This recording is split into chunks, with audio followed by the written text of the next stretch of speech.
Madam, ஒரு complaint பண்ணும் madam. First அலர்த நிறுத்துங்க. என்ன கம்ப்ளைண்ட்? யார் நீங்க? அது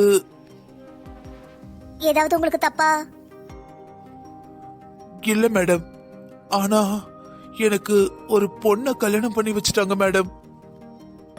சார், இந்த பொண்ணோட கல்யாண வாழ்க்கையில பிரச்சனை. அது சார், இது டொமஸ்டிக் கேஸ் சார். இங்க என்ன செய்ய போறாங்க? இங்க பாருங்க மேடம், நீங்க உங்க பக்கத்துல இருக்கிற லோக்கல் போலீஸ் ஸ்டேஷன்ல கம்ப்ளைண்ட் பண்ணுங்க. அவங்க கண்டுபிடிப்பாங்க. இதெல்லாம் கண்டுபிடிக்கிறதுக்கு நாங்க கிடையாது. நாங்க ஸ்பெஷல் போலீஸ் மேடம். சார், முதல்ல அவங்க என்ன சொல்ல வராங்கங்கறத கேளுங்க, அதுக்கப்புறம் முடிவு பண்ணுங்க. மேடம், அவங்க என்ன சொல்றாங்க நான் கேட்டுக்கிட்டு தான் இருக்கேன். இருந்தாலும் நம்ம டிபார்ட்மெண்ட்டுக்கு இந்த கேஸ் எதுக்கு? பெரிய பெரிய கேஸ் எவ்வளவோ சால்வ் பண்ண வேண்டியிருக்கு. புருஷ முன்னாடி கேஸ், மாமனார் மாமியா பிரச்சனை, மாமியாவை வரதட்சணை கொடுமை, இதெல்லாம் லோக்கல் போலீஸ் தான் பார்க்கணும். நம்ம இல்ல. நமக்குன்னு ஒரு இது இல்லையா? நீங்க கொஞ்சம் சும்மா இருங்க. எந்த ஒரு லேடிஸ் போலீஸ் ஸ்டேஷன் கம்ப்ளைண்ட் கொடுக்க வந்தாலும் என்ன ஏதுன்னு பொறுமையா அவங்க சொல்றத காது கொடுத்து கேட்கணும். அதுதான் நம்மளோட முத கடமை. புரியுதா? Okay sir. முதல்ல என்ன விஷயம், என்ன பிரச்சனைன்னு கேட்கலாம். அதுக்கப்புறம் நம்ம இத சொல்யூஷன் கொடுக்கணுமா இல்லனா லோக்கல் போலீஸ் ஸ்டேஷனுக்கு அனுப்பணுமான்னு அதுக்கப்புறம் பாத்துக்கலாம். கொஞ்சம் பொறுமையா இருங்க. போலீஸ்னே கஞ்சி போட்ட சட்டையாட வெறப்பா இருக்கணும், வேகமா இருக்கணும் அவசியம் இல்ல. சில விஷயங்கள்ல பொறுமையை கடைபிடிக்கிறது தான் எல்லாருக்கும் நல்லது. சொல்லுங்கம்மா, உங்க கல்யாணம் வீட்டுல பார்த்து கட்டி வச்ச கல்யாணமா இல்லனா நீங்களா விரும்பி கட்டிக்கிட்டீங்களா? வீட்டுல பார்த்து தான் கட்டி வச்சாங்க சார். ஏங்க, வீட்டுல பார்த்து கட்டி வச்சாங்கன்னா விசாரிக்காமல கட்டி வச்சிருப்பாங்க? விசாரிச்சு பார்த்தானே கட்டி வச்சிருப்பாங்க. கல்யாணத்துக்கும் டைம் இருந்திருக்கும். அப்ப கூடவா உங்களுக்கு தெரியல? பாக்க பையன் மாதிரி தான் இருந்தாரு சார். அதனாலதான் ஏமாந்துட்டேன். எங்களுக்கு கல்யாணம் நடந்தது. எப்பவுமே தூங்கும் போது லைட்டை ஆஃப் பண்ணிடுவாரு. எனக்கு இருட்டுனா பயம். லைட்டை போடுங்களேன்னு கேட்பேன். ஆனா அன்னைக்கு ராத்திரி. மேடம், உங்களுக்கு எங்க கிட்ட சொல்ல கம்ஃபர்டபிளா இல்லனா நீங்க மேடம் கிட்ட சொல்லுங்க, நாங்க அப்புறமா வரோம்.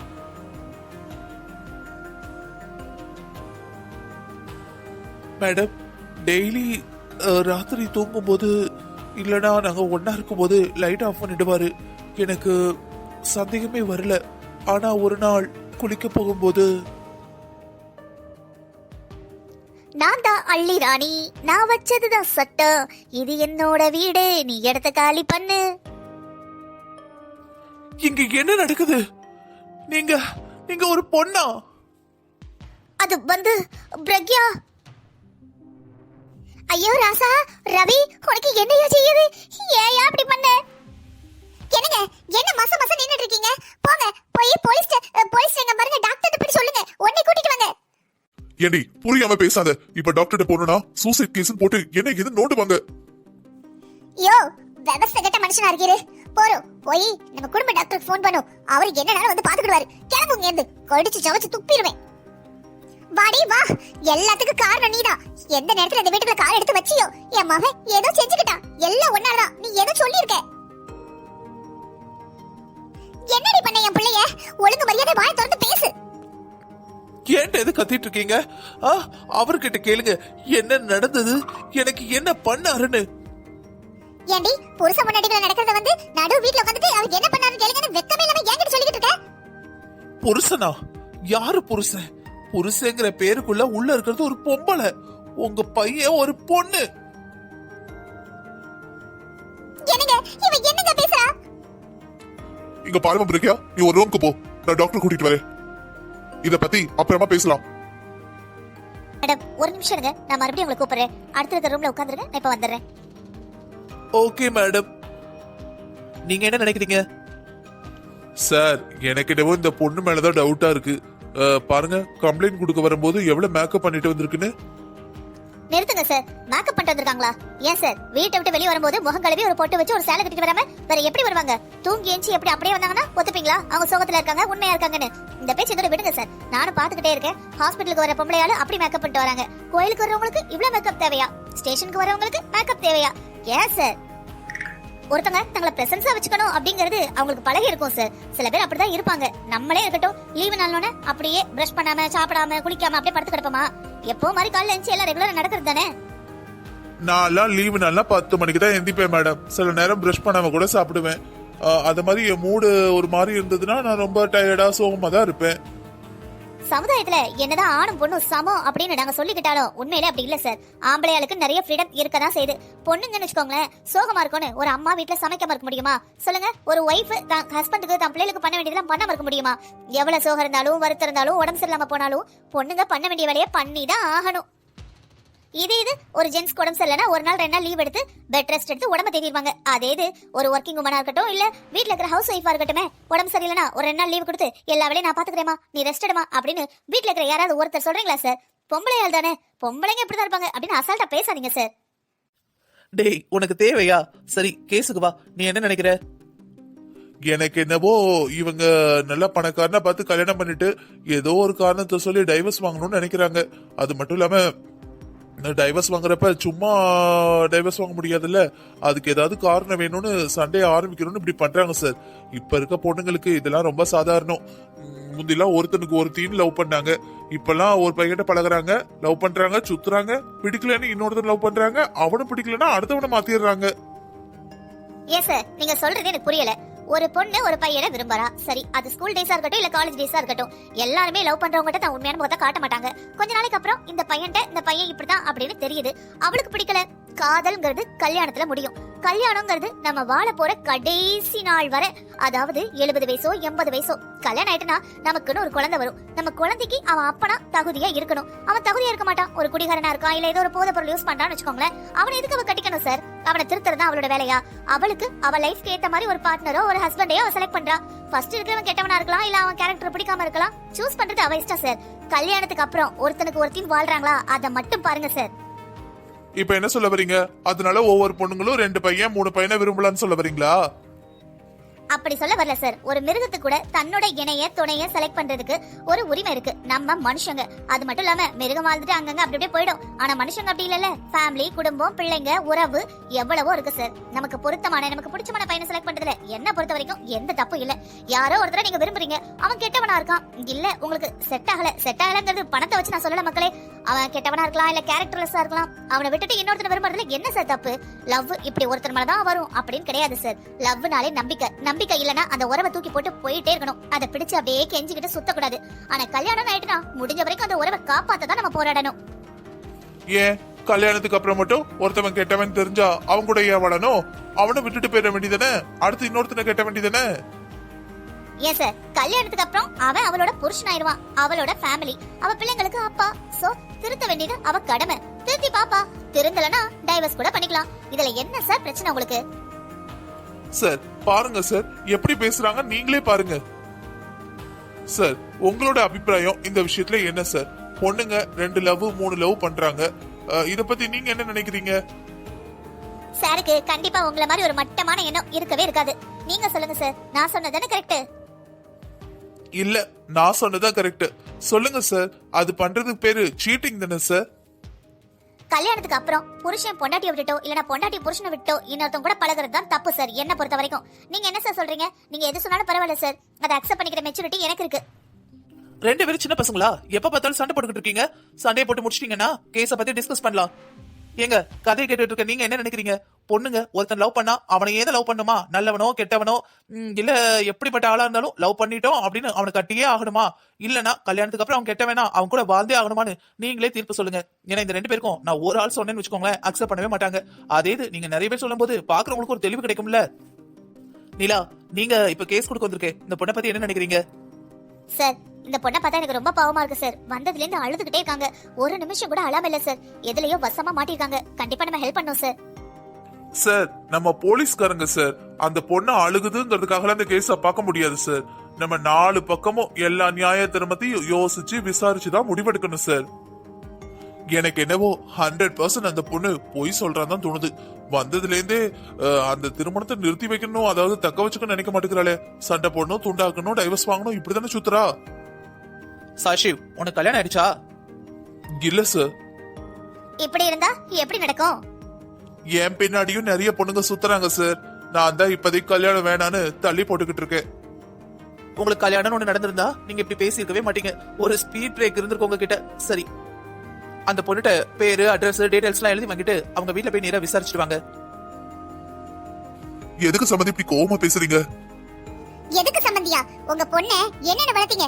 என் வீட்டுக்கு வந்தா என் மகன் தற்கொலைக்கு முயற்சி பண்ணிட்டான். பொண்ணை வளர்த்தீங்களா பேயா வளர்த்தீங்களா? இனிமே அவ என் வீட்டுல வளர தகுதியே இல்ல. தயவு செஞ்சு கூட்டிட்டு போயிருங்க. சம்பந்தி, கஷ்டப்பட்டு பெத்து வளர்த்து கல்யாணம் பண்ணி கொடுத்துருக்கேன். இப்ப கூட்டிட்டு போனா நான் எப்படி கூட்டு போவேன்? இன்னும் எனக்கு ஒரு பொண்ணு வேற இருக்கா. நான் என்ன பண்ணுவேன் சம்பந்தி? என்னது, கல்யாணம் பண்ணீங்களா? உங்க பொண்ணு மேல இருக்கிற ஒவ்வொரு பவுனும் நாங்க போட்டது.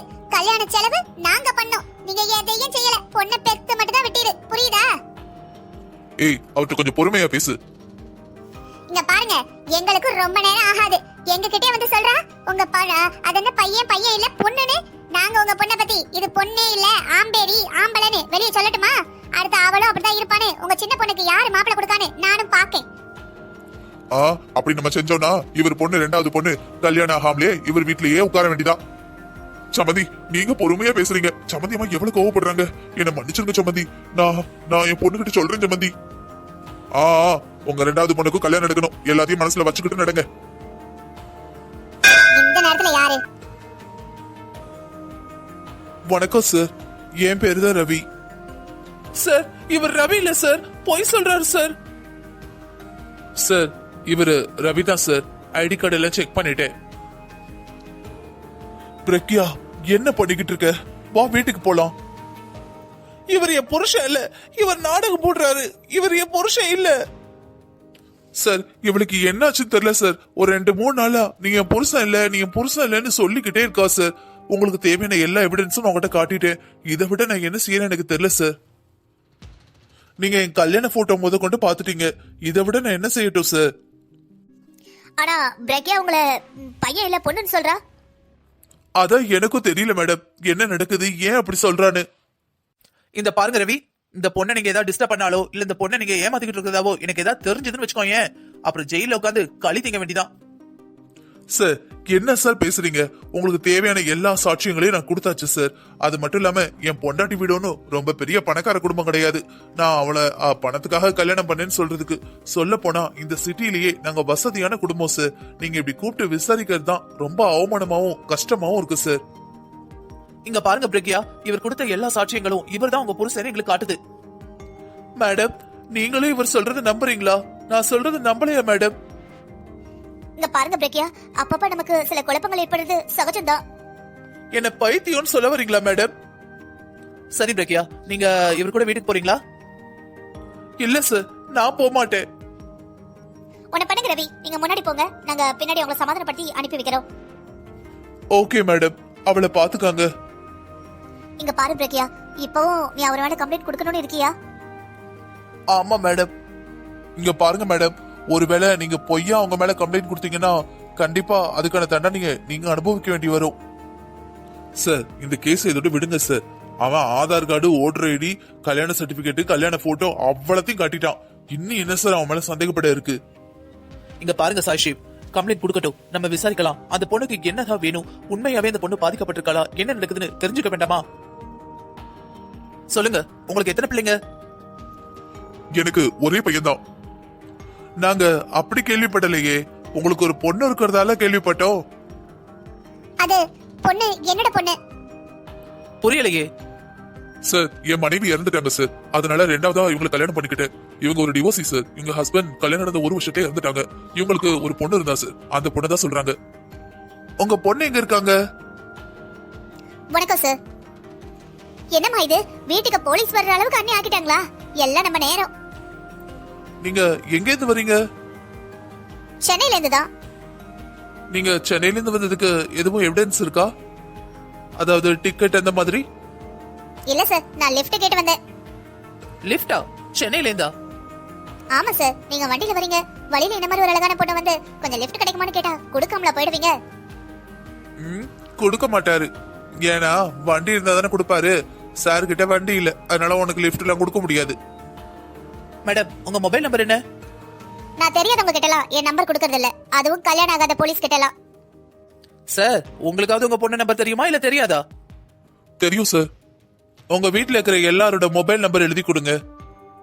இந்த முடி யாரோடது? இது என் புருஷனோடது. அவருக்கு தான் ஏற்கனவே முடி இருக்கே மேடம், பின்ன எதுக்கு இந்த முடி? அதே வெள்ளையா இருக்குல்ல, இது கருப்பா இருக்குல்ல, அதனாலதான் வயசு குறைஞ்ச மாதிரி இருக்கும்ல. அது மட்டும் இல்லாம கண்ட ஹேர் கலர் எல்லாம் அடிச்சோன்னா கண்ணு தெரியாம போயிருமா. பிரக்யா, உனக்கு அறிவு கருவி கெட்டு போச்சா? இங்க வந்து என்ன பண்ணிக்கிட்டு இருக்க? நீ இப்படி பண்றதுனால உன் தங்கச்சி வாழ்க்கை பாதிக்கப்படும் கொஞ்சம் மட்டும் யோசிச்சு பாத்தியா? அப்பா நீங்கள் அப்பா அப்படி பேசுறீங்க? என்ன நடந்தாலும் நம்ம குடும்பம் இருக்கு, நம்ம குடும்பம் நம்மள பாத்துக்கும் நம்பி தானப்பா நான் எல்லாம் பண்ணேன். குடும்பம் இருக்கு. குடும்பம் எதுக்கு இருக்கும்? நல்ல காரியம் பண்ணும்போது துணைக்கு குடும்பம் வந்து நிக்கும். நாலு காரியம் பண்ணும்போது எந்த குடும்பம் வந்து நிக்கும்? உன்னை பத்தி மட்டுமே யோசி, பின்னாடி இருக்கிற யாரை பத்தி யோசிச்சிடாத. இங்க பாருங்க, கோவப்படாதீங்க, இப்படி கொஞ்சம் திரும்புங்க.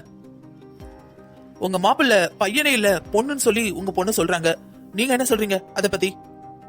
என் மாப்பிள்ளை வீட்டுக்காரங்க தங்கம் சார், தங்கம். என் பொண்ணுக்கு 1 பவுன் நான் போடல, 16 பவுன். 14 பவுனா? மொத்தம் 50 பவுன் ஆகுது. கல்யாணத்துக்கு முன்னாடி 16 பவுன் போட்டாங்க. கல்யாண செலவெல்லாம் அவங்களே நடத்திட்டாங்க. கல்யாண சாப்பாடு முதற்கொண்டு 1 பைசா இன்னும் செலவழிக்க விடல. அது மட்டும் இல்லாம என் 2வது பொண்ணோட படிப்பையும் நான் பாத்துக்கிறேன்னு சொல்லிட்டாங்க. எங்க குடும்பத்தையே தாங்குதாங்க.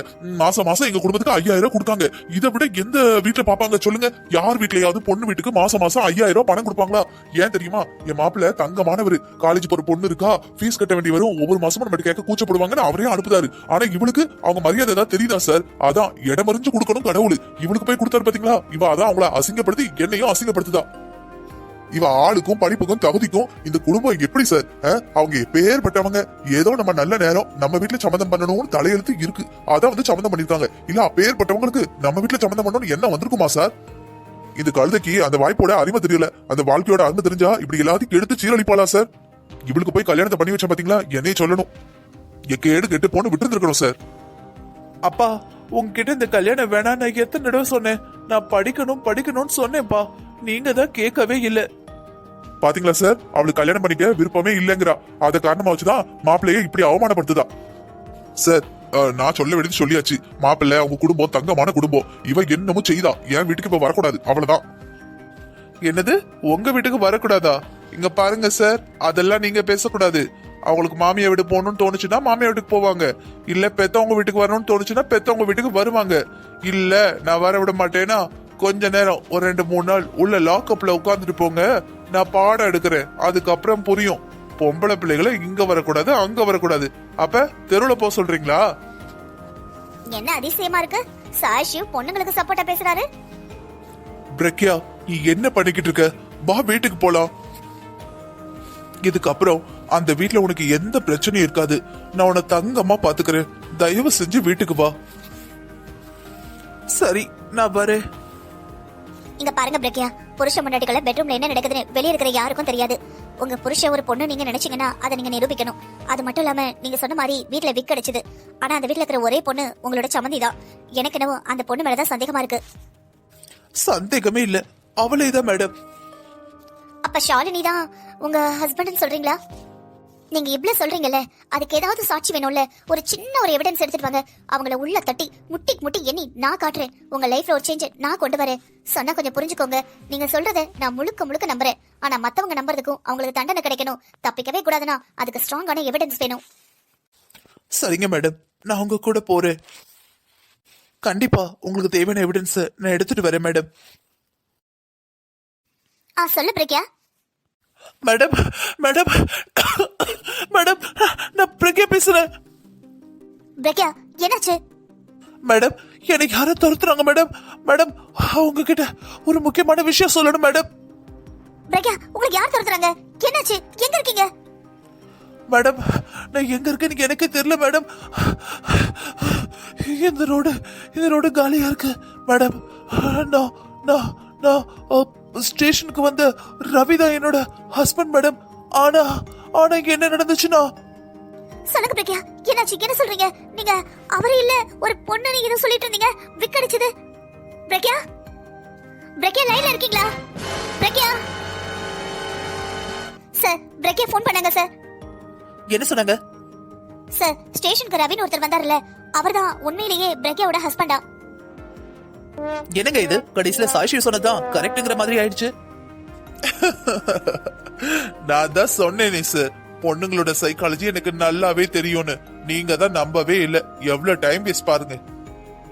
சார் ப்ளீஸ் என்ன பேச விடுங்க சார். அவங்க ஏதோ ஆபத்துல இருக்காங்க, எங்கேயோ ஓடுறாங்க சார். அவங்க கால் பண்ணப்ப இப்பவே மணி 1 சார். அவங்க கால் பண்ணிட்டு ஒரு 12:30 இருக்கும் சார். உங்களை தான் தேடிக்கிட்டு இருந்தேன். நீங்க 2 பேரும் இப்பதான் வரீங்க. ப்ளீஸ் சார், அவங்களை காப்பாத்துங்க சார். ஏதோ ஆபத்துல இருக்காங்க. இதோ அடுத்த டிராமாவை ஆரம்பிச்சுட்டாங்க. இங்க பாருங்க மேடம், நீங்க பேசாம இந்த கேஸ லோக்கல் போலீஸ் கிட்டயே ஒப்படைச்சிடுங்க. இது பார்த்தா அந்த பொண்ணுக்கு ஏதோ மனநல பிரச்சனைங்கிற மாதிரி இருக்கு.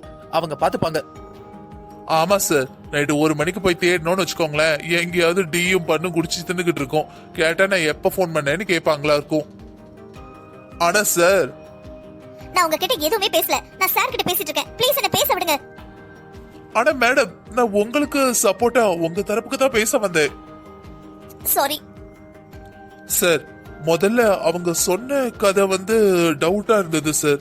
ஆனா இப்ப அந்த பிரக்யாவே போன் பண்ணி அந்த ரவி தான் அவங்களோட ஹஸ்பண்ட் சொல்றது எனக்கு கொஞ்சம் வித்தியாசமா இருக்கு. ஏன்னா ரவி தான் அவங்க ஹஸ்பண்ட்னா அந்த வீட்ல எதுக்கு சார் அந்த விக் கிடைக்கணும்? அது மட்டும் இல்லாம அந்த வீட்ல இருக்கிற ஆளுங்கிட்ட பழகுனதுக்கு அப்புறம் பேசினதுக்கு அப்புறம் பார்த்தோம்னா எனக்கு எல்லாமே சந்தேகமா இருக்கு சார். யாராவது பொண்ணு எடுத்த வீட்டுக்கு மாசம் மாசம் 5000 அனுப்புவாங்களா சார்? அது மட்டும் இல்லாம ஒரு பைசா செலவு இல்லாம கல்யாணம் பண்ணி கூட்டிட்டு போயிருக்காங்க. இதுக்கு அப்புறமும் தான் பையன் கூட தான் அந்த பொண்ணு வாழணும்னு உறுதியா இருக்காங்க.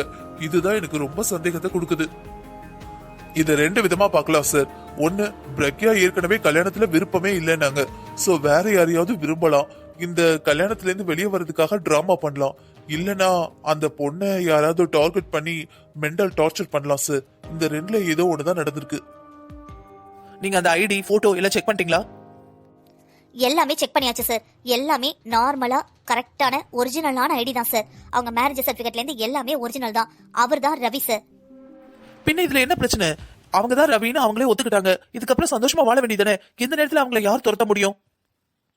சார், எனக்கு என்னவோ அந்த ரவி மேல டவுட் இல்ல, வேற யாரோ இவங்கள டார்கெட் பண்றாங்களோன்னு தோணுது. கதிரே, போதும், நீ இங்க இருந்து கிளம்பிடு. இதுக்கப்புறம் இங்க இருந்தா பிரச்சனை பெருசாகிடும். ஆமாண்ணே, அம்மா சொல்றது கரெக்ட் தான். என்ன நடந்தாலும் இந்த பிரச்சனை இப்பவே முடிச்சாகணும். இதுக்கப்புறம் பெருசாக விட்டோம் எல்லாருக்கும் ஆபத்து தான். மா, அவளை உயிரோட விட சொல்றியாமா? முட்டாள் மாதிரி பேசாத. அவளோட மரணமோ ரவியோட மரணமோ இயற்கையா நடந்தா மட்டும்தான் சொத்து உனக்கும் உன் தங்கச்சிக்கும் வரும். இல்ல ஒருவேளை அவங்க சாவல ஏதாவது சந்தேகம் இருக்குன்னா கண்டிப்பா சொத்து உனக்கு வராது. அவங்க தாத்தா அப்படிதான் உயிர் எழுதி வச்சிருக்காரு. அதனாலதானே இவ்வளவு கஷ்டப்பட்டோம். ஆமாம்மா, ஆமா, நீ சொன்னங்கிறதுக்காக தான் அவளுக்கு புருஷனா நடிச்சேன். அண்ணா, நீ மட்டுமா நடிச்ச? நானும் தான் தப்பு பண்ணிருக்கேன். என்னதான் டாக்டருக்கு படிச்ச சைக்காட்ரிஸ்ட் ஆனா கூட அம்மா பேச்சு கேட்டு இவ்வளவு சொத்துக்கு ஆசைப்பட்டு அவங்களுக்கு தெரியாம அவங்க கல்யாணத்துக்கு முன்னாடி இருந்தே அவங்களுக்கு மெடிசன் நான் கொடுத்துக்கிட்டே வந்தேன். அவங்களுக்கு ஏதோ பிரச்சனை இருக்கு, இந்த மெடிசன் எப்படியாவது சாப்பாட்டுல கலந்து கொடுங்கன்னு அவங்க அப்பா மட்டும் நான் தான் சொன்னேன். நானும் அவளுக்கு ஏதோ வாழ்க்கை கொடுக்குற மாதிரி அவங்க அப்பா கிட்ட பேசி அவங்களுக்கு மாசம் மாசம் 5000 ரூபாய் அழுது தொலைஞ்சேன். அது மட்டுமா, அவ தங்கச்சி கல்யாணத்தையும் நான் பாத்துக்கிறேன்னு சொல்லியிருக்கேன். அவளுக்கு காலேஜ் ஃபீஸையும் நான் தான் கட்டுறேன். இதெல்லாம் எதுக்கு? கொஞ்சமா போட்டு மொத்தமா புடுங்க தானே. ஆமாமா, அதான் அண்ணே, உன் புருஷனோட பையன் அவன் கல்யாணம் நடந்து தாலி கட்டின உடனே வெளியூர் போனது நமக்கு வசதியா போச்சு. அன்னைக்கு கூட நான் கீழே மயங்கி விழுந்தனே, அப்போ ஒரு டிராமா பண்ணனே, அப்பா கண்டுபிடிச்சிருவாரோ அப்படி இப்படின்னு யோசிச்சேன். அவரு நல்ல வேலை அதை பத்தி என்ன விவரம் ஏது விவரம்னு அவகிட்ட கேட்கல. இவன் பொம்பளையா இருந்தானே ஆம்பளையா இருந்தானே அவளுக்கு என்ன அப்படின்னு ஒரு சத்தம் போட்டார்ல, அப்பதான் நான் புரிஞ்சுக்கிட்டேன் இவங்க 2 பேரையும் பேச விட்டுருந்தோம். நான் தான் அவ புருஷன் சொல்றது அப்பாவும் தெரிஞ்சிருப்பாரு. அப்புறம் என்ன அடிச்சு பத்திருப்பாரு. ஏற்கனவே நீ பண்ற கிரிமினல் வேலை எல்லாமே உங்க அப்பாவுக்கு தெரியும். உன்னை இந்த வீட்டுக்கு வரக்கூடாதுன்னு சொல்லியிருக்காரு. ஆனா என்ன பண்றது, தான் பொண்டாட்டியோட மகனே அப்படின்னு சொல்லிட்டு உனக்கு மாசம் மாசம் அழுதுகிட்டு இருக்காரு. அது மட்டும் இல்லாம இந்த பாசம்லாம் எனக்காக தான். அவர் பிள்ளை, அதான் அந்த ரவியை நான் நல்லா வளர்த்திருக்கேன்ல, அதுக்கு கைமாறா உன்னை பாத்துக்கணும்னு நினைக்கிறாரு, அவ்வளவுதான். மத்தபடி அந்த மனுஷனுக்கு உன் மேலையோ நீ பண்ற காரியங்கள் மேலையோ தவு முட்டி போயிருக்காரு. எப்ப என்ன பண்ணுவாருன்னு தெரியாது. நான் கண்ட்ரோல் பண்ணி வச்சிருக்கேன். திடீர்னு போலீஸ்ட போயிட்டு இவரே எல்லாத்தையும் போட்டு கொடுத்தாலும் கொடுத்துருவாரு. மா, அப்பாக்கு எல்லாம் தெரியுமாமா? அந்த ஆளைய முன்னாடி அப்பான்னு சொல்லாது. நீ சும்மா இருக்காது. என்ன இருந்தாலும் யோசிச்சு பாரு. நம்ம அப்பா இறந்ததுக்கு அப்புறம் நம்ம அம்மா நம்ம 2 பேரையும் வச்சு எவ்வளவு கஷ்டப்பட்டாங்க. அவர் தான் நம்மளுக்கு வாழ்க்கை கொடுத்தாரு. நம்ம சாப்பிடுற சாப்பாட்டுல இருந்து நம்ம படிச்ச படிப்பு, இன்னைக்கு நான் பாக்குற இந்த வேலை முதற்கொண்டு அவர் தான் கொடுத்தாரு. அப்படி கொடுத்தவரு சொத்தை மட்டும் எதுக்கு அவர் மகன் பேர்ல மட்டும் வச்சிருக்காரா? டேய், அவருக்கு உங்க மேல பாசம் இல்லாம இல்லடா. இந்த சொத்து ஒண்ணும் உங்க அப்பாவோட சொத்து கிடையாது. அந்த ரவியோட அம்மா தாத்தா சொத்து, அதாவது ரவியோட அம்மா சொத்து. அந்த கிழமை என் கல்யாணம் நடந்து நான் வந்தல, அப்பவே உஷாராயிட்டான். என்னை பத்தி அவனுக்கு ஏதோ தெரிஞ்சிருக்கு. அதனாலதான் எல்லா சொத்தையும் தான் பேர ஒருத்தன் தான் அனுபவிக்கணும். பேரன் பொண்டாட்டி அதுக்கப்புறம் வர பிள்ளைங்க மட்டும் தான் அனுபவிக்கணும். அதை விற்கவோ வாங்கவோ அவங்களுக்கு மட்டும் தான் உரிமை இருக்கு. அது மட்டும் இல்லாம மொத்தமா பணத்தை எடுக்கவும் முடியாது. அப்படி எடுக்க முடிஞ்சிருந்தா கூட அவன்கிட்ட கொஞ்சம் கொஞ்சமா கறந்துருப்பேன். அதுவும் முடியாது. கல்யாணத்துக்கு அப்புறம் தான் பணமா எடுக்க முடியும்னு எழுதிட்டான் பாவி பையன். அது மட்டும் இல்லாம அவங்க 2 பேரோட இறப்பும், அதாவது நேச்சுரல் இல்லாம ஏதாவது ஆக்சிடென்டோ கொலை பண்ண மாதிரி நடந்ததுன்னா எல்லா சொத்தும் அனாதாசிரமத்துக்கு போயிரும். உங்க அப்பனுக்கு கூட ஒரு பைசா கிடைக்காது. இதெல்லாம் தெரிஞ்சுதான் நம்ம எல்லாரும் சேர்ந்து அவளை பைத்தியமாக்கணும்னு முடிவு பண்ணோம். என்ன பண்றது, அதுக்குள்ள அவ போலீஸ்ல போவான்னு யாரு கண்டா? அம்மா, ரவி எனக்கு இதெல்லாம் தெரிஞ்சா எனக்கு நினைச்சாலே பயமா இருக்குமா. பயமா இருக்குன்னா காசு வேண்டான்னு ஒதுங்கிக்கிறியா? பயமா இருக்குன்னு தான் சொன்னேன். காசு வேண்டான்னு எப்ப சொன்னேன்? பணம் இருந்தாதான் என்னால ஹாஸ்பிட்டல் கட்ட முடியும். அட பாவிகளா! ஆ, விட்டுறா, என் கழுத்தை விட்டுறா! ஆ! கதிரு, அவசரப்படாத. உன் கைத்தடம் பதிஞ்சிரும். ஏதாவது எஸ்கு மஸ்காரா எல்லாம் சுத்தம் போயிரும். இவ்வளவு நாள் நம்ம கஷ்டப்பட்டதுல வீணா போயிரும். சார், என் பொண்ணு காணோம் சார். 2 நாளா உங்க பொண்ணை தேடிக்கிட்டு இருக்கோம். இப்பதான் வந்து கம்ப்ளைண்ட் பண்ண வந்திருக்கீங்க. இவ்வளவு நேரம் எங்க போனீங்க? இல்ல உங்க பொண்ணு காணாம போனது இன்னைக்குதான் தெரிஞ்சுதா? இல்ல சார், இன்னைக்கு 1ஆம் தேதி சார். எப்பவுமே சமந்தார் வீட்டுல 30ஆம் தேதி 31ஆம் தேதி 5000 போட்டு விட்டுருவாங்க. பணம் வரலையேன்னு கேட்க போனேன். அவங்கதான் என் பொண்ணை காணோம்னு சொன்னாங்க. என் பொண்ணை பைத்தியனும் என் மருமக பிள்ளைக்கு இன்னொரு கல்யாணம் பண்ணி வைக்க போறேன்னு சொல்லிட்டாங்க சார்.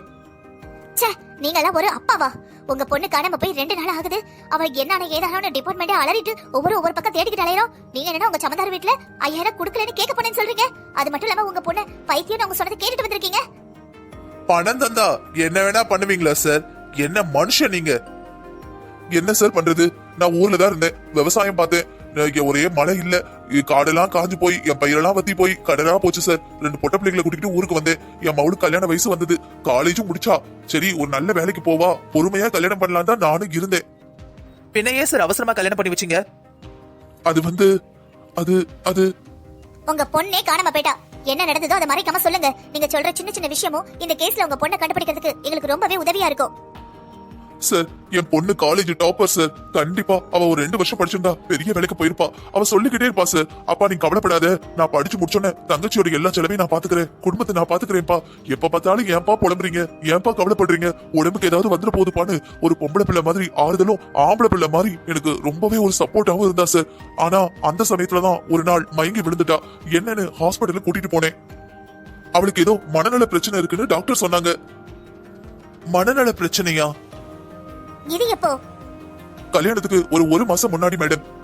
ஆனா மாத்திரை எடுத்தா எல்லாம் சரியாயிரும்னு சொன்னாங்க. கண்டிப்பா மாத்திரை எடுத்தே ஆகணும்னு சொன்னாங்க. நாங்க சரின்னு சொன்னோம். 1 மாசம் அவங்க கொடுத்த மாத்திரைய சாப்பாட்டுல கலந்து எங்க பொண்ணுக்கு தெரியாம நாங்க கொடுத்தோம். பொண்ணுக்கு கல்யாணமும் ஆச்சு. ஆனா கல்யாணம் ஆகிறதுக்கு ஒரு வாரம் முன்னாடிதான் அவங்க வந்திருந்தாங்க. பார்த்தா அவங்கதான் ஷாலினி, என் பொண்ணோட நாத்தனார். என்ன, உங்க பொண்ணோட நாத்தனார் ஒரு மனநல மருத்துவரா? ஆமா சார், எங்களுக்கு தெரியாது அவங்கதான் மாப்பிள்ளையோட தங்கச்சின்னு. அப்புறம் தனியா அவங்கள கூட்டிட்டு போய் காலிலே விழுந்துட்டு கல்யாணம் பேசி முடிச்சாச்சு, ஊர்ல எல்லாம் சொல்லிட்டோம், தயவு செஞ்சு என் பொண்ணு வாழ்க்கையை காப்பாத்துங்கன்னு. அப்பதான் அவங்க சொன்னாங்க, இது ஒண்ணும் ரொம்ப பெரிய பிரச்சனை கிடையாது, நீங்க கவலைப்படாதீங்க. ஆனா உங்க பொண்ணு நல்லா ரெஸ்ட் எடுக்கணும், சாப்பிட்டுட்டு எங்க வீட்டுக்கு வரும்போது நான் எங்க அம்மாட்ட சொல்லி மாத்திரை கொடுக்க சொல்றேன். ஆனா இந்த பிரச்சனை உங்க பொண்ணுக்கு பிரச்சனை இருக்குன்னு எங்க வீட்டுக்கு தெரிய வேண்டாம், ஊருக்கும் தெரிய வேண்டாம். இதே இது நீங்க வேற இடத்துல பேசி முடிச்சீங்கன்னா உண்மை தெரிஞ்சதுன்னா உங்க பொண்ணு கல்யாணமே நடக்காது அப்படின்னு சொன்னாங்க. அது மட்டும் இல்லாம நகை போட்டு பவுன் போட்டு அவங்களே கூட்டிட்டு போனாங்க. நான் அவங்க வீட்லயே டாக்டர் இருக்காங்கிறப்ப என் பொண்ணை சந்தோஷமா நல்லபடியா பாத்துப்பாங்கன்னு நினைச்சேன். அது மட்டும் இல்லாம என் மருமகன் ரவி, அவருக்கு என் மகளை ரொம்ப பிடிக்கும் சார். என் மகளை எங்கேயோ பார்த்துட்டு இவளதான் கெட்டுவேன்னு சொல்லி வந்து கெட்டினாரு. அதனால அந்த ஒட்டுமொத்த குடும்பமே எனக்கு ரொம்ப பிடிச்சிருந்தது. என் மகளுக்கு நோயும் சரியாகும், என் இளைய மகளுக்கு படிப்பும் கிடைக்கும். ஒரு அப்பனா நான் நல்லதை மட்டும் தான் சார் யோசிச்சேன். இப்பதான் எனக்கு அந்த குடும்பத்து மேலேயே ரொம்ப சந்தேகம் அதிகமாகுது. அவங்களோட போன் கால் எல்லாத்தையுமே ட்ரேஸ் பண்ணுங்க. அந்த பொண்ணு எப்படியாவது கண்டுபிடிக்கணும். சாப்பிட்டீங்களாமா? எங்கப்பா சாப்பிடுற நிலைமையிலயா வீடு இருக்கு? அம்மா, நான் ஒரு வாரம் பெங்களூர் போயிட்டு வரலாமான்னு நினைக்கிறேன். ஏன்பா, நான் என் மனசு ஒரு மாதிரி இருக்குப்பா. இந்த சமயத்துல நீ என்ன விட்டுட்டு போறேங்கறியப்பா. அண்ணன் எப்படி கலகலப்பா இருக்கும். அண்ணனை எப்படி மாத்திட்டாங்க அண்ணி. அவளை அண்ணின்னு சொல்லாத. அண்ணி அண்ணி, அது ஒரு பண்ணி. கதிரு, வார்த்தையை அளந்து பேசு. என்ன இருந்தாலும் அவன் அண்ணன் பொண்டாட்டி, உன்னோட அண்ணி, மனசுல வச்சுக்கோ. ஏன்னா உன்னை நினைச்சு நாங்க எல்லாரும் கஷ்டப்படுறோம், தூக்கம் இல்லாம இருக்கோம், மனசு அவ்வளவு வலிக்குதுன்னு. உன்னை பார்த்து ஆம்பளை இல்ல பொம்பளைன்னு சொல்லிட்டாங்கன்னு அவங்களுக்கு எந்த விதத்துல என்ன மன்னிக்க சொல்ற? ஏப்பா, பெத்தவள இருந்ததை சொல்லக்கூடாதுப்பா. கல்யாணம் நடந்த உடனே உனக்கு முக்கியமான வேலை வந்துட்டு பிசினஸ் விஷயமா உடனே போயிட்டேன். அந்த கோவத்துல உன் பிள்ளை ஆம்பளை இல்லைன்னு சொல்லுதான் நினைச்சேன். அதுக்கு இப்படியா பாருப்பா, என் மனசு தாங்கலப்பா. ஒரு பொம்பளை இப்படி எல்லாம் இருக்க கூடாதுப்பா. பொறுமைக்கே பூமி மாதான்னு சொல்லுவாங்களே, பூமி மாதாவோட பொம்பளை தான் பொறுமைன்னு சொல்லுவாங்களே. இவள மாதிரி இருந்தா எப்படிப்பா சொல்லுவாங்க? இவளுக்கு எப்படிப்பா உன்னை பத்தி பேச மனசு வருது? அவ மனசா இல்லாத கல்லா? ஆண்டவா, இதெல்லாம் பார்த்து என்னை இன்னும் கூப்பிடாம இருக்கியாப்பா? விடுங்கம்மா, பாத்துக்கலாம், எல்லாம் நேரம். அம்மா, சும்மா சும்மா கவலைப்படாதம்மா. காலையில உனக்கு பிபி அதிகமா இருந்தது, உடம்புக்கு ஏதாவது வரப்போகுது, வயசு ஆயிடுச்சு. சொன்னா கேளு. எங்களுக்கு உன்னை விட்டா யாருமா இருக்கா? அண்ணனுக்கும் நீதானமா எல்லாம். ஆமா, வீட்டுல நீ டாக்டர் இருக்க, நீ பாத்துக்கிற. இன்னும் ஹாஸ்பிட்டல் போயிட்டா அம்மாவை யார் பாத்துப்பா? நான் வெளியே போயிருவேன், நீ போயிருவேன், அண்ணன் போயிருவாரு. அம்மா அனாதையா சாவ வேண்டிதான். என்ன பண்றது? அண்ணே அண்ணே அண்ணே அண்ணே, பெத்த பிள்ளை என்னை விட அண்ணே அண்ணே அண்ணே அண்ணேன்னு உங்களா எங்க அம்மா தாங்குனாங்க. எங்களையும் ஒரு வார்த்தை பேச விட மாட்டாங்க. ஆனா நீங்க எங்க அம்மா பேச்ச என்னைக்காவது கேட்டிருக்கீங்களா? கதிரு, உங்க அண்ணன் கிட்ட எப்படி பேசணும் உனக்கு தெரியாதா? மரியாதையா பேசு. மனசுல ஞாபகம் வச்சுக்கோ, அவன் உன் அண்ணன், என்னோட தலைச்சம் பிள்ளை. நீதாமா என் புள்ள என் புள்ளன்னு சொல்ற. அவரு உன்னை அம்மாவாவே நினைக்கல. கதிரு, உன்னை விட கோவத்துல, அவமானத்துல, வருத்தத்துல நான் இருக்கேன். எதுக்கு நீயும் என்ன வார்த்தையால குத்துற? உங்களை என்னோட கூட பிறந்த தம்பிங்களா தங்கச்சியா தான் நினைக்கிறேன். என்னை பத்தி இப்படி சொல்ல உனக்கு எப்படி மனசு வந்தது? நீங்க தானடா என்னோட குடும்பம். எனக்கு நீ யாருடா இருக்கா? சரி, அப்படின்னா அம்மா சொல்றதை நீங்க கேப்பீங்களா? என்ன செய்யணும் சொல்லு, நான் கேக்குறேன். கதிரு, பிரக்யா வீட்டை விட்டு ஓடி போயிட்டா. சும்மா ஓடி போல, நீ ஆம்பளையே இல்லங்கிற பழிய போட்டுருக்காப்பா.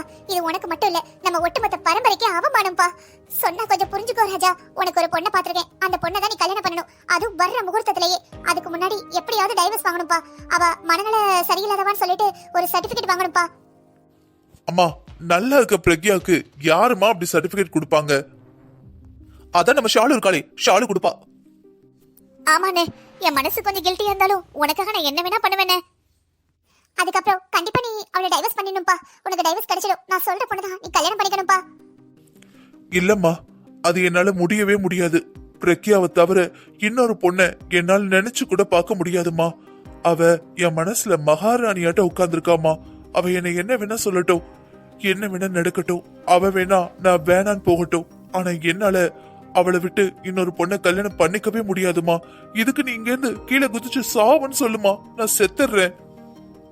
நீங்க என்ன சாகணும்? நீங்க நல்லா இருங்க. எங்க அம்மா சாகட்டும். உங்களை நினைச்சு நினைச்சு கவலைப்பட்டு உருகி உருகி அழுது அழுது பிபி ஏறி நெஞ்சு வெடிச்சு எங்க அம்மா சாகட்டும். ஏன்னா உங்களை தலைச்ச பிள்ளைன்னு சொல்றாங்கல்ல. பெத்த எங்களை விட புருஷனோட பிள்ளையான உங்களை தானே தாங்குறாங்க. அதனால அவங்களுக்கு அந்த கதி தேவைதான். என்னால அவளை மறக்க முடியலம்மா. அட்லீஸ்ட் அவளை நான் மறக்கிற வரைக்குமாவது எனக்கு டைம் கொடுங்கம்மா, ப்ளீஸ். இத பத்தி என்கிட்ட பேச வேண்டாம். நானே சொல்றேம்மா, கண்டிப்பா இன்னொரு பொண்ணு கல்யாணம் பண்ணிக்கிறேன். ஏன்னா நான் செலக்ட் பண்ண பொண்ணுதான் தப்பா போயிடுச்சு. அடுத்த தடவை நீங்க சொல்ற பொண்ணையே நான் கட்டிக்கிறேன். ஆனா எனக்கு கொஞ்சம் டைம் கொடுங்க ப்ளீஸ்மா. டேய், அவளை எங்கடா அடைச்சு வச்சிருக்க? மா, நம்ம பெங்களூர் வீட்லமா. டேய், இவன அங்க தான்டா போறான். என் ஆளுங்களை காவலுக்கு வச்சுட்டு வந்திருக்கேன். போன் போட்டா அவளை இடத்த மாத்திருப்பாங்க. நீ கவலைப்படாம இரு. இவன் அங்க போவான்னு யாருக்கு தெரியும்? அவ கதையை முடிச்சிடலான்னு அம்மா கேட்க மாட்டேங்கிறாங்க. எப்போ மாட்டிப்போமோன்னு பயமா இருக்கு. அவ கதையை முடிக்கணும் ஏன் உளறிக்கிட்டு இருக்க? அவ செத்து போயிட்டா சொத்துல ஒத்த ரூபாய் வராது, தெரியும்ல? மாட்டிக்கிட்டா ஜெயிலுக்கு போகணும். கிரிமினல்னு பேர் எடுத்துருவோம், தெரியுதுல? லைஃப்ல ரிஸ்கே எடுக்காம உனக்கு எதுவும் கிடைக்காது. சும்மா உட்கார்ந்திருக்கணும். ஆனா சொத்து மட்டும் வேணுமா? உனக்கு என்னப்பா, நீ ஏற்கனவே கிரிமினல், பல தடவை ஜெயிலுக்கு போயிட்டு வந்திருக்க. நான் அப்படியா? நான் டாக்டர். ஆமா, டாக்டர், பெரிய டாக்டர், மெண்டல் டாக்டர். படிச்சதுதான் மெண்டலுக்குன்னா இதுவும் மெண்டலா தான் இருக்கு. நீங்க மெண்டல் இல்லடா, உங்களை பெத்த நான் தான் மெண்டல். ஆக்க பொறுத்தவனுக்கு ஆற பொருட்களையாம்பாங்க. டேப்லெட் அளவு குறைச்சு கொடு, கொஞ்சம் கொஞ்சமா காரியத்தை சாதிச்சுக்கலான்னு பார்த்தா அதுக்குள்ள வீரியத்தை கூட்டி கொடுத்து என்னென்னமோ பண்ணிட்டா. ஆமா ஆமா, டேப்லெட்டோட வீரியத்தை குறைச்சு கொடுக்கணும். அடுத்து அவ வாழ ஆரம்பிச்சிருவா, கன்சீவ் ஆயிடுவா, குழந்தை வந்துரும். அதையும் கொல்லணும்பீங்க. எத்தனை பாவத்தை தான் தலையில சுமக்கிறது? நீ ரொம்ப நல்லவ மாதிரி பேசாத. எல்லாத்தையும் பிளான் பண்ணதே நீ தானே. நான் என்ன பண்றது? உங்க நொண்ணு அதான் அம்மாவோட புருஷனோட பையன். அவளை போய் யாரை விரும்ப சொன்னா? அவன் விரும்பினா. அதான் நான் அவளை டார்கெட் பண்ணி ஒரு மாசத்துக்கு முன்னாடியே மண்டைய குழப்ப ஆரம்பிச்சிட்டேன். சரி சரி, மாத்தி மாத்தி பேசிக்கிட்டு இருந்தா எப்படி? உங்களுக்குள்ள மாத்தி மாத்தி அடிச்சுக்கோங்க. இல்ல வாங்க, லாக்அப்ல வச்சு நான் தட்டுறேன். தட்டுல பல்லு எலும்பு எல்லாம் சில்லி சில்லியா செதறும். போலாமா? சார், நாங்க பிரக்யாவோட ஹஸ்பண்ட விசாரிச்சோம் சார். ஏதாவது இன்ஃபர்மேஷன் கிடைச்சதா? என்ன சார் ரவி, ஒய்ஃப் காணாம போன 2 நாள்ல 20,000 தடவை கூட கால் பண்ணிருவார் போல. ஐயோ வைடா அப்படின்னு கத்தலாம் போல இருந்தது. அவ்வளவு பாசம் பொண்டாட்டி மேல. சார், எல்லா காலையும் ட்ரேஸ் அவுட் பண்ணியாச்சு சார். அது மட்டும் இல்லாம அந்த வீட்ல இருக்கிற கதிர் இருக்கான்ல சார், அவனோட நம்பருக்கு பெங்களூர்ல இருந்து அடிக்கடி கால் வந்திருக்கு சார். அட்ரஸ் ட்ரேஸ் பண்ணியாச்சு சார். அதுவும் இவங்களுக்கு சொந்தமான ஒரு பங்களா இருக்கு போல, அங்கேருந்து தான் கால் வந்திருக்கு சார். ரவி கிட்ட விசாரிச்சோம். வீடு பூட்டி இருக்கதாகவும் அங்க யாருமே இல்ல, சாவி என்கிட்ட தான் இருக்கு அப்படின்னு சொன்னாரு. ஓ, உங்களுக்கு விஷயத்த சொல்லல நானு. அங்க நம்ம வச்சிட்டு வந்த கேமரா நல்லாவே ஒர்க் அவுட் ஆகுது. அங்க நடக்கிறதெல்லாம் இங்க லைவா நடக்குது. சரி, நான் எல்லா இன்ஃபர்மேஷனையும் ஆல்ரெடி ரவி கிட்ட சொல்லியாச்சு. ரவி இப்ப பெங்களூர் கிளம்பி போயிருக்காரு. பெங்களூர்க்கா? ரவியா? என்ன சார், நம்ம ட்ரேஸ் தானே பண்ணிட்டு இருக்கோம். என் கெஸ்ஸிங் கரெக்ட்னா இன்னும் கொஞ்ச நேரத்துல ரவி தன்னோட பொண்டாட்டியோட இங்க வந்து நிப்பாரு. எப்படி சார்? மேடம் நீங்க மிடில் கிளாஸ் மைண்ட் செட்லயே யோசிக்கிறீங்க. ஃபிளைட் மேடம், ஃபிளைட் சென்னையில இருந்து பெங்களூருக்கு 1.5 மணி நேரம் கூட ஆகாது சார். ஆமால.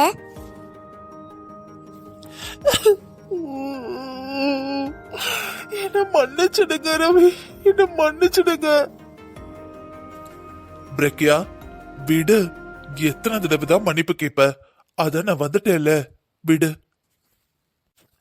இல்லங்க, நான் உங்களை எவ்வளவு கஷ்டப்படுத்திட்டேன், எவ்வளவு அசிங்கப்படுத்திட்டேன். ஆனாலும் நீங்க நான் தான் வேணும்னு என்ன தேடி கண்டுபிடிச்சிருக்கீங்க. இங்க பாரு பிரக்யா, உன் பிரச்சனைக்கு காரணமும் நான் தானம்மா. என் குடும்பத்தை நம்பி கல்யாணம் நடந்த அன்னைக்கே உன்னை விட்டுட்டு போனேன். உனக்கு ஒரு சில உடம்பு சரியில்லைன்னு சொல்லதான் செஞ்ச. ஆனா நான் அது கொஞ்சம் கவனமா கவனிச்சிருக்கணும். என் தங்கச்சி டாக்டர் தானே, அவ பாத்துப்பான்னு நினைச்சேன். அவளும் எந்த பிரச்சனையும் இல்லைன்னு தான் சொன்னான். என்னை மன்னிச்சிடுமா, என் குடும்பத்து ஆட்களால தானே உனக்கு பிரச்சனை. இல்லங்க, நீங்களும் மாமாவும் தங்கமானவங்க. உங்களுக்கு இதுல எந்த சம்மந்தமும் இல்லைன்னு எனக்கு தெரியுங்க. இருந்தாலும் நான் உங்ககிட்ட ஓப்பனா எல்லாத்தையும் பேசியிருந்திருக்கணும். எனக்கு தெரியலங்க, நான் ஏன் அப்படி நடந்துகிட்டேன்னு எனக்கு தெரியலங்க. ஐ லவ் யூ டி பொண்டாட்டி. ஐ லவ் யூ புருஷா. லவ் யூ தங்கோ. எப்பங்க நம்ம சென்னை போக போறோம்? நம்ம சென்னை போக போறதே இல்ல, நம்ம பெங்களூர்ல தான் இருக்க போறோம். அது மட்டும் இல்லாம அந்த கும்பலை போலீஸ் அரெஸ்ட் பண்ணட்டும், அதுக்கப்புறம் பாத்துக்கலாம். இதுக்கப்புறம் என் தங்கம் மேல ஒரு தூசி கூட பட விட மாட்டேன். சார் நான் அப்பவே சொன்னேன், இந்த பொண்ணுதான் விக்டிம். கண்டிப்பா ஏதோ ஒரு தப்பு இருக்கு, தயவு செஞ்சு ஹெல்ப் பண்ணுங்கன்னு. நீங்க தான் அசால்ட்டா இருந்துட்டீங்க. ரவியை பெங்களூர் அனுப்புறேன் நீங்க. இப்ப ரவி நம்பர் அதுக்கப்புறம் பிரகி நம்பர் 2 நம்பருமே ஒர்க் ஆகல சார். Not reachable sir. இப்ப எப்படி சார் கண்டுபிடிக்கிறது? நம்ம டீம் உடனே அனுப்பணும் சார். நீங்க ஒண்ணு பண்ணுங்க மேடம், சாய்ஷியை கூட்டிட்டு போங்க, ஒரு டீம் ஃபார்ம் பண்ணுங்க, உடனடியா பெங்களூர் போலீஸ்க்கு இன்ஃபார்ம் பண்ணிடுங்க. அதுக்கப்புறம் நம்மளோட டீம் கிட்ட சொல்லிட்டு அவங்க மொபைல் நெட்வொர்க் எப்ப ஆக்டிவேட் ஆகுதுன்னு பாத்துக்கிட்டே இருக்க சொல்லுங்க. ஆக்டிவேட் ஆன உடனே உங்க டீமுக்கும் எனக்கும் உடனே இன்ஃபார்ம் பண்ண சொல்லுங்க. Okay sir. சார் அவங்க 2 பேரோட மொபைல் இப்ப ஆக்டிவேட் ஆயிருக்கு சார். லொகேஷன் எங்க காட்டுது? பெங்களூர்ல பக்கத்துல இருக்கிற ஏதோ ஒரு கோயில் காட்டுது. அநேகமா அது சிவன் கோயிலா இருக்கும்னு நினைக்கிறேன். 2 பேரோட நம்பருமா? அவங்க 2 பேரும் ரவி பிரகியை பாத்துட்டாங்கன்னா எதுக்கு இன்ஃபார்ம் பண்ணல? ஏன் திரும்ப கால் பண்ணல? எனக்கு ஏதோ சந்தேகமா இருக்கு சார். ஆமா, இவங்க சொல்றது கரெக்ட் தான். அவங்க மொபைல் நெட்வொர்க் கோயில காட்டுது அப்படிங்கறத வச்சு மட்டும் நம்ம அவங்க சேஃபா இருக்காங்கன்னு குருட்டா நம்பிக்கை இருக்க முடியாது. உடனே நீங்க கிளம்புங்க. இன்னும் 1 ஹவர்ல இங்க நீங்க கிளம்பி ஆகணும். ஓகே சார், நான் என் திங்ஸ் எடுத்துட்டு கிளம்புறேன். மேடம் நான் பிரக்யா பேசுறேன். பிரக்யா, சொல்லுங்க பிரக்யா. ஆர் யூ ஓகே நவ? இப்ப சேஃபா இருக்கீங்களா? எஸ் மேடம், ரவி வந்துட்டாரு மேடம். அது என்ன நடந்ததுன்னா? பிரக்யா, இப்பதான் எனக்கு நிம்மதியா இருக்கு. நீங்க எதையும் சொல்ல வேணாம். உங்க வீட்ல நிறைய இடத்துல கேமரா மறைச்சு வச்சிருந்தோம். சோ அங்க நடந்த எல்லாத்தையும் நாங்க தெரிஞ்சுக்கிட்டோம். உங்களை ரவி காப்பாத்தணுங்கிறதா எங்களோட ஒரு தயக்கமாவும் பயமாவும் இருந்தது. நல்ல வேளை நீங்க தப்பிச்சிட்டீங்க. நீங்க நினைக்கிற மாதிரி அவங்க சாதாரண ஆள் இல்லம்மா. உன் மாமியார், அதாவது சின்ன மாமியார் மாற்றாந்தாய், அவங்களோட 2 பசங்களுமே கேடிங்க. ஒருத்தி டாக்டருக்கு படிச்சுட்டு கேடித்தனம் பண்றா. அந்த டாக்டருக்கு படிச்சதே உண்மையான இனிமேதான் செக் பண்ணணும். இன்னொருத்தன் பக்கா கிரிமினல், நார்த் இந்தியால போதை பொருட்களை விற்பனை பண்ணிக்கிட்டு இருக்கான். ரொம்ப நாளா அங்க அங்கேயும் டிமிக்கி கொடுத்துக்கிட்டு இருந்தா. எப்படியோ உன்னை பைத்தியமாக்காம விட்டாங்களே, ரொம்ப சந்தோஷமா. எனக்கு உடனே ஒரு கால் பண்ணிக்கலாம்ல. நாங்க எவ்வளவு பயந்து போயிட்டோம் தெரியுமா? இப்பதான் கிளம்பிக்கிட்டு இருக்கோம் உன்னை தேடி. இல்ல மேடம், என்னோட மொபைல் இல்ல மேடம். ஓடி வர்ற வழியில எங்கேயோ விழுந்துருச்சு. இது அவரோட நம்பர் மேடம். அது மட்டும் இல்லாம அவர் வந்த உடனே கொஞ்ச நேரம் நாங்க மனசு விட்டு பேசணும்னு மொபைல் எல்லாம் ஸ்விட்ச் ஆஃப் பண்ணிட்டோம் மேம். அதுக்கப்புறம் பேசலான்னு அவர் தான் இப்ப போன் பண்ணி பேச சொன்னாரு மேடம். ரொம்ப நன்றி மேடம். நீங்க இல்லனா நான் இவ்வளவு நேரத்துக்கு உயிரோட இருப்பேனானே எனக்கு தெரியல மேடம். நீங்க ரொம்ப லக்கி. ரவி மாதிரி ஒரு புருஷன் கிடைக்க நீங்க கொடுத்து வச்சிருக்கணும். இந்த காலத்துல பொண்டாட்டி அப்படியே தேவதை மாதிரி இருந்தாலும் குரங்கு மாதிரி சைடுல ஒண்ணு வச்சுக்கிறாங்க. பொண்டாட்டிக்கு ஏதாவது ஒண்ணுனா கழட்டி விட்டுட்டு இன்னொரு பொண்ணை கட்டிக்கலாமா அப்படின்னு யோசிக்கிற சமயத்துல நல்ல பணக்காரர் இருந்த, படிச்சிருந்தா, நல்ல அந்தஸ்து இருந்துமே இவர் உங்களை விடவே இல்ல. நீங்க பைத்தியம்னு சொன்னப்ப கூட பைத்தியமா இருந்தாலும் அவதான் என் பொண்டாட்டி நின்னாரு. You are so lucky Pragya. எனக்கு ரொம்ப சந்தோஷமா இருக்கு. ஆமா மேடம், இவர மாதிரி ஒரு நல்லவரை பார்க்கவே முடியாது. நான் தான் ஏதோ லூசுத்தனமா மூளை கலங்கி போய். நோ பிரக்யா, உங்க மேல எந்த தப்பு இல்ல. இது அவங்க உங்களுக்கு விரிச்ச ட்ராப். சரியா? நீங்க கில்ட்டியா எதுவும் ஃபீல் பண்ணாதீங்க. 2 பேரும் சந்தோஷமா இருங்க. இங்க இவங்கள நாங்க பாத்துக்கறோம். சார், ஒரு வழியா ஹீரோ போய் ஹீரோயினை காப்பாத்திட்டாங்க. ஆமா ஆமா, இந்த ஹீரோ 2 நாளா என்ன தூங்க விடல சார். ஒரு வழியா எப்படியோ அவங்களை கண்டுபிடிச்சு காப்பாத்திட்டாங்க. அது வரைக்கும் நம்ம வேலை மிச்சம். நம்ம ஒரு நாளைக்கு எவ்வளவோ கேஸ் பாக்குறோம். சாதாரணமா இது இந்த கேஸ் தானே அப்படின்னு நினைக்கிறோம். உள்ள போய் பார்க்க தான் பல கேஸ் வருது. நம்பவே முடியலப்பா. சினிமால தான் அப்படி காட்டுறாங்கன்னா நிஜ வாழ்க்கையில சினிமாவையும் மிஞ்சிடுவாங்க போல. அதான் நான் சொன்னனே சார், பொண்ணுங்களை நம்பவே முடியாதுன்னு. என்ன நானும் பார்த்துட்டே இருக்கேன், சொல்லிட்டே இருக்கீங்க. பிரக்யா மேல எந்த தப்பும் இல்ல. தப்பு பண்ணதெல்லாம் அந்த ஷாலினி தான். ஏன் அவ பொண்ணு இல்லையா? ஆ, என் பொறுமைக்கு எல்லாம் இருக்கு சார். நானும் பொம்பளை பிள்ளையா அடக்க உடக்கமா இருக்கணும்னு பார்த்தா இவர் விட மாட்டார் போல. இவங்க சண்டை ஒரு நாளும் ஓயாது. நாரதர் கழகம் நன்மையில முடியுங்கிற மாதிரி இவங்க 2 பேரோட சண்டை எல்லா கேஸோட நல்லதுலதான் முடியும். மக்களே, இந்த வீடியோ உங்களுக்கு பிடிச்சிருந்ததுன்னா மறக்காம லைக் பண்ணுங்க. கதை எப்படி இருக்குன்னு கமெண்ட் பண்ணுங்க. இந்த ஸ்டோரி உங்களுக்காக கொஞ்சம் லென்த்தியா கொண்டு போயிருக்கோம். கொஞ்சம் நீண்ட கதைகளா போடலாமா அப்படிங்கறதையும் கமெண்ட் பண்ணுங்க. மறக்காம நம்ம சேனலை சப்ஸ்கிரைப் பண்ணி வச்சுக்கோங்க. எப்பவும் சொல்றதுதான், உங்களுக்கு கிரைம் கதைகள் கேட்க பிடிக்கும்னா கீழே கிரைம் ஸ்டோரின்னு கமெண்ட் பண்ணுங்க. அப்பதான் வியூவர்ஸ்ல எத்தனை பேருக்கு கிரைம் ஸ்டோரி கேட்க பிடிக்கும், எத்தனை பேருக்கு காமெடி கதைகள் கேட்க பிடிக்கும் அப்படின்னு நாங்க தெரிஞ்சுக்க முடியும். எங்களோட உழைப்புக்கு மதிப்பு கொடுத்து ஒரு சப்ஸ்கிரைப் அண்ட் 1 லைக் உங்களுக்கு பிடிச்சிருந்தா மட்டும் அடுத்து ஒரு ரியலான ஒரு சூப்பரான ஒரு கிரைம் கதைகளோட எங்களோட டீம் உங்களை வந்து சந்திக்கும். நன்றி.